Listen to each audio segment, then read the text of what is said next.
गोंयांत क्वॉन्टिटी न्ही जाल्यार क्वॉलिटी पर्यटकांची गरज आसा। गोंयांत सद्याक पर्यटकाच्या येवपाचें प्रमाण बरेंच वाडलां। ताका लागून ह्यान फुडें गोंयांत आंकड्यान चड न्ही जाल्यार बरो महसूल दिवपी पर्यटक आकर्शीत करपा खातीर सरकार यत्न करता अशें विधान मुख्यमंत्री डॉ. प्रमोद सावंत हांणी केलां।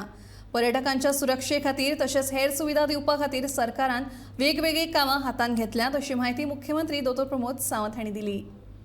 आमकां क्वॉन्टिटी न्ही हेज्या फुडें क्वॉलिटी ट्युरिस्ट येवचे पडटले, कारण आमी पळयलां की क्वॉन्टिटी ट्युरिस्ट आयल्या उपरांत गोंयांत कितें परिणाम जाता।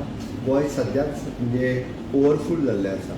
इतके ट्युरिस्ट हँडल करपा खातीर म्हणजे सातत्यान हाजो जर नंबर वाडलो जाल्यार ताजो कितें परिणाम जातलो हो आमी पळयला। ताच्या खातीर क्वॉलिटी ट्युरिस्ट जर आयले जाल्यार ताजो गोंयकारा खातीर म्हणजे मागीर जावं तो शेक पासून टॅक्सीकार आसत किंवा इतर गोंयकार आसत ताका खूब मोठ्या प्रमाणात फायदो जातलो, सरकाराकूय ताजो फायदो जातलो। ताच्या खातीर सातत्यान जर क्वॉलिटी ट्युरिस्ट येतले आसत जाल्यार आमी क्वॉलिटी सर्वीस दिवपाची गरज आसा। ती क्वॉलिटी सर्वीस म्हाका दिसता टॅक्नॉलॉजीचो यूज करून आमी दिवपाक जाय।